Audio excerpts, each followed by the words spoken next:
आणि पत्रकारितेला लोकशाहीचा चौथा स्तंभ म्हटलं जातं, परंतु पत्रकारांच्या समस्या आणि पत्रकारांच्या मागण्या याच्याकडे कायम दुर्लक्ष केलं जातं. व्हॉइस ऑफ मीडियाने या विषयावर आवाज उठवला असून संपूर्ण देशभरात आंदोलन सुरू आहे. गेल्या 3 दिवसापासून हे आंदोलन सुरू आहे. आज या आंदोलनाचा जिल्हा स्तरावरचा टप्पा म्हणून आपण जिल्हाधिकाऱ्यांमार्फत मुख्यमंत्र्यांना निवेदन दिलं आहे. याच्यामध्ये लघु आणि मध्यम वृत्तपत्रांच्या दरवाढी संदर्भातला विषय आहे आणि पत्रकारांवर होणारे हल्ले आणि अत्याचार या संदर्भातला विषय आहे. या विषयावर शासनाने पत्रकार संरक्षण कायद्याची कठोर अंमलबजावणी करावी अशी संघटनेची मागणी आणि भूमिका आहे आणि त्या दृष्टीने हे आंदोलन आपण देशभरात करत आहोत. तर व्हॉइस ऑफ मीडियाचे जिल्हाध्यक्ष लक्ष्मीकांत बगाडे सुद्धा आमच्या सोबत आहेत. तर तुमचं काय?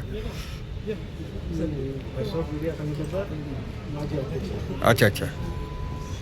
व्हॉइस ऑफ मीडिया ही आंतरराष्ट्रीय स्तरावरील एक मोठी संघटना असून ती पत्रकारांच्या कल्याणासाठी वारंवार शासनाला निवेदन देते, आपल्या मागण्या पूर्ततेसाठी आंदोलने करते.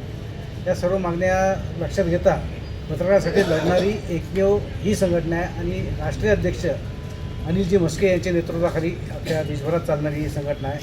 या संघटनेने ज्या मागण्या केल्या त्यातल्या बहुतांश मागण्या पूर्ण झाल्या.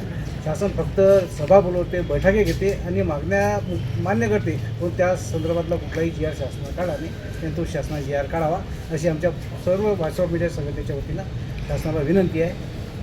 Senior journalist Siddharth ji Arakh.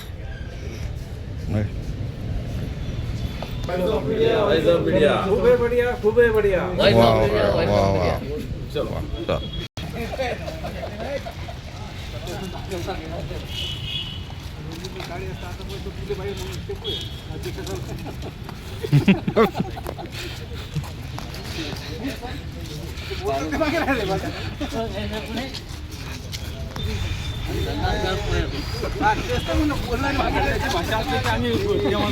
आता पण मी थांबलो.